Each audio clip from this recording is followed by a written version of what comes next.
if we strip away all emotionality from this, and if we just look at the logic, when I say orgasmic experience, I'm talking about ultra subatomic particle level particle fission and fusion. But if I keep saying things like electrical positive and electrical negative instead of feminine and masculine, or if I keep using Anuhasi terms such as manu, mane, ire, or urs or ruse, then I'm losing already with that spiritual side. I am losing a certain part of society. If I keep saying things like angular rotation of particle spin, or stored electrical potential, or if I go into numbers, or if I go into the real technical details of the physics of it, I'm going to lose a certain number of people. So I noticed that, and it happens, I've gotten to that point in my professional life that in the beginning, when you hold non-mainstream ideas, and when you keep expressing non-mainstream ideas, in the very beginning, you are just living in your own echo chamber. You are just surrounded by the people who quasi agree with you, and you circulate those ideas back and forth. Because if you would be surrounded by people who are holding completely opposing views, and you have nobody to bounce your ideas back off, you usually give up on that individuation. You usually cave in. If nobody else is supporting you, then you usually, after a certain point, just find yourself being worn down and go with the flow and find a sense of belonging and sacrifice your individuated ideas for the sake of feeling understood or loved or appreciated. So when you grow out of that incubator space of your own echo chamber, of the people who strictly speaking agree with you, which I have come to that point, then you start coming up against ideas, ideologies, people, personalities that are sometimes directly opposing to your perception. Now, I base my not just emotional understanding. I started with the emotional understanding of it. Now I'm basing my logical understanding of it on a 15-dimensional ultra subatomic particle physics. If I keep saying really hardcore physics terms, then some part of society will just put their hands up, be like, yeah, I don't understand, I don't give a fuck. So I choose as a storyteller, because I love the science, I love the mechanics, I love the psychology of storytelling. I choose storytelling terms, so I anthropomorphize. I use terms like orgasmic experience or masculine, feminine. Now, and some people have an issue with it, and we can come from the purely logical, and I'm a very passionate person. When I fall in love with something or someone, then I use very emotionally charged words. And I flap my hands like this. But that's just me. If we take it down to a reductionist point of view, just pure logic, just say that we are absolute scientific skeptics and nothing exists. We're doubting everything. There is no morality, there's no right or wrong, there's no inherent value added to anything. And your fundamental presupposition is that there is nothing eternal. That's where skeptics are coming from. It's not a metaphysical point of view. The metaphysics states or presupposes that there is something that is inherently eternal, something that consists that reality consists of something that is unrefutable. That's metaphysics. If we're going from the skeptic's point of view, okay, then everything is up for debate, everything is up for question. It is just a completely random, chaotic sequence of events. We are no more than biological data, sense perception, and how we make judgments or how we make sense of our own perception is completely up to us, is completely random, chaotic, and there's no ruling force in the world. Those are the basic two presuppositions. Now, I stand obviously in the metaphysical realm.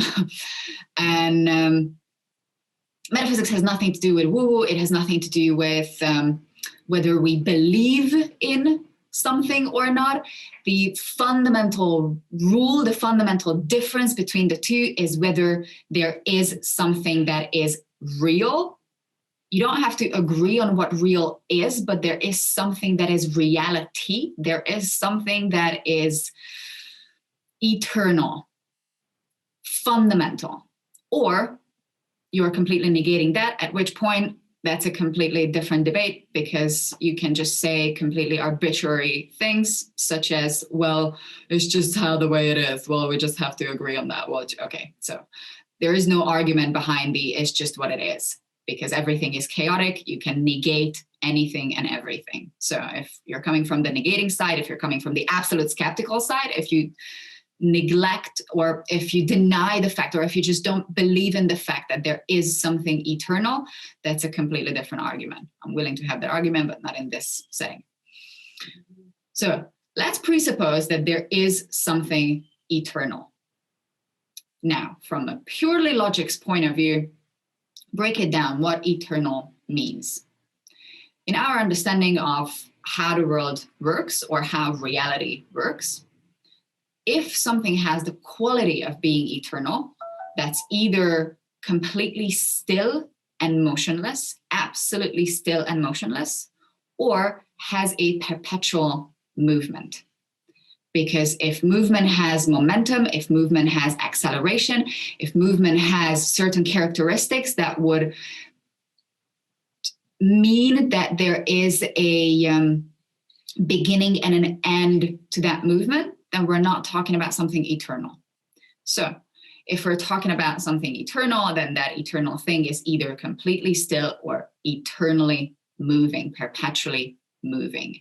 Now, I'm coming from the side of a quantum understanding, which holds both of the possibilities, each of the possibilities, and none of the possibilities at the same time. To me, that's what the definition of infinity is, that you can have a choice between each, all, or none.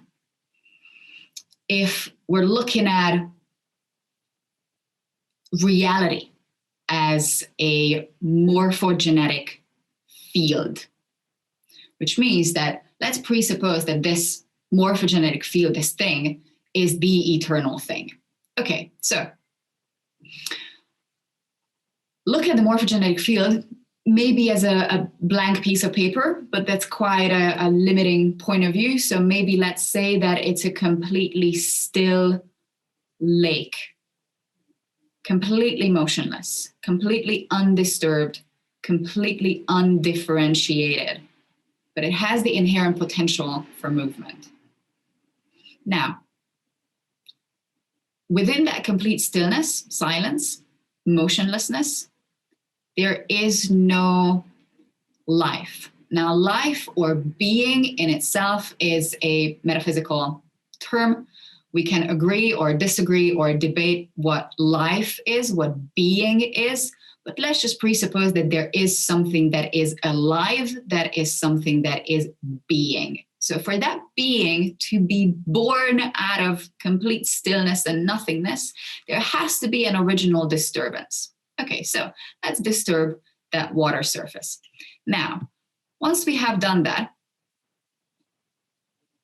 I'm giving a little metaphysical talk here because I had a bit of a shit week. So let's suppose that we have just disturbed that water surface. Now, if we do that, this morphogenetic undifferentiated field, this is a conscious and sentient field. So it has a substance. That's why I used water instead of a piece of paper. A piece of paper can be understood as something rigid, static, just not responsive. Water has a very responsive quality, which is a lot closer to a quantum understanding of what a morphogenetic field is. If we disturb this morphogenetic field, if we disturb the surface of the water, then you would get movement. That movement has an electromagnetic quality. It has a certain measurable electromagnetic outpicturing. It has qualities such as acceleration, speed, temperature. It has temperature changes. It has changes within its inherent qualities. Once those inherent qualities change, then you've created differentiation within the undifferentiated field of morphogenic field or consciousness. I call it consciousness. If you find that a bit too woo-woo out there, let's call it morphogenic field. So you would have a differentiation between undifferentiated field versus a differentiated substance, a being, something that is alive. In a quantum sense, that is the only difference that exists. Something that is a differentiation versus something that is a non-differentiated field. Because that infinitely small source point of differentiation becomes the source point of a macrocosmic and microcosmic level. I keep messing that up. A macrocosmic and a microcosmic level. That becomes the origin, the point of origin for each and every atom, each and every subatomic particle, each and every galaxy as a whole in its own. Once you have that differentiation, once you have that source of origin, if you don't like the word source, or if you don't like the word God, and I do not like the word God, especially because it comes from the word, the same word as Odin comes from, which we talked about last time, why it's not the nicest thing. So if we don't use the word God, or if we don't use the word source, we can use differentiated or undifferentiated. So a point of differentiation has internal characteristics that separates it from the rest. It has an individuality. It has a personality, because the field itself is not just conscious. Conscious means that it's aware.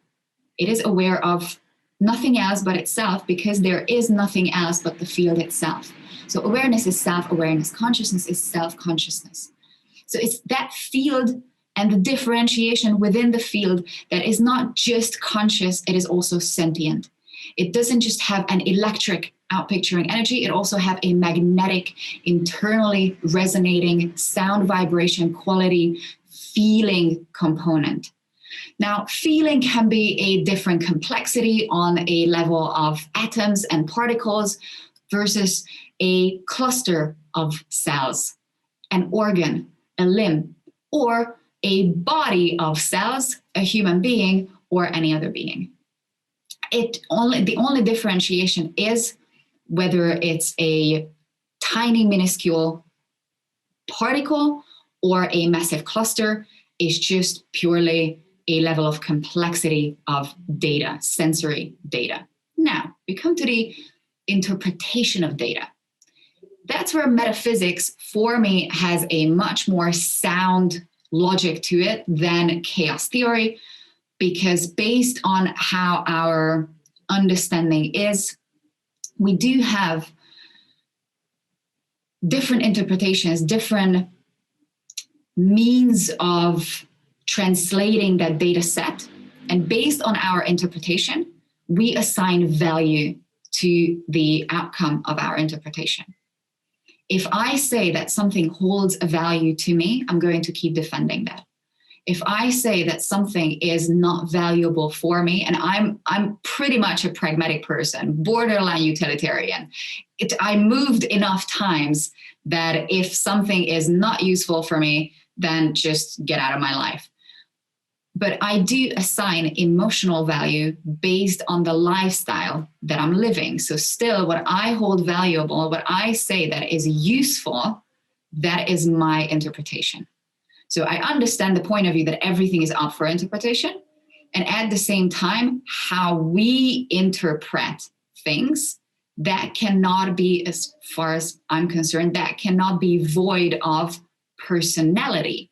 Your personal individuation within a morphogenetic field will inherently dictate or cloud or color or filter the way you are assigning value to a data set. If you interpret yourself as nothing else but sense perception, there's nothing before birth, there's nothing after death, there's only this, nothing else, then the way you interpret your sense perception, the way that you put together your data set and make some kind of meaning, make some kind of sense, that is still very much dependent on your individuation. I'm only bringing this up because this week I had a couple of those really snarky comments that it's not enough to just talk about orgasms. I'm not going to be for everyone. I am a very eccentric person. I do educate myself in very versatile understandings of the world, very versatile translations of the data set that we're dealing with. But I am opinionated. I have my own style. I have my own individuation. So I do keep saying that the way I interpret things is an anthropomorphized storytelling way of looking at the world. When I say feminine, masculine coming together in an orgasmic union, I'm talking about 15-dimensional ultra-subatomic particle physics. We can use that language. We can debate on that language as well. But if I keep using that language, I am going to lose the people who do not care about that language or who feel intimidated by that language.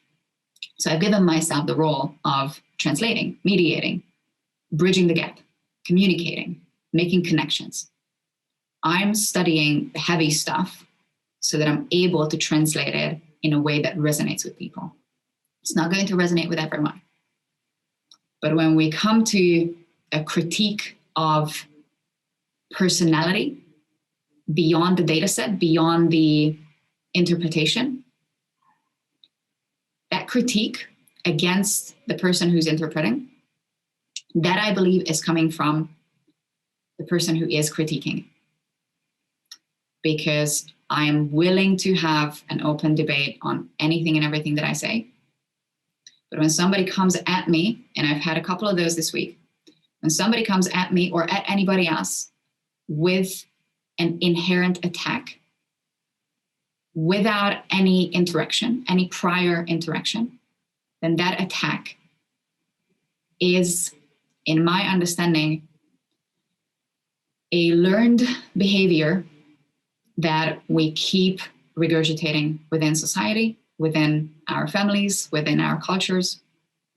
And I'm very happy that I found a spiritual scientific paradigm that does explain in a very consistent and very coherent way. We're going to go into the victim-victimizer game in, I think, step 10.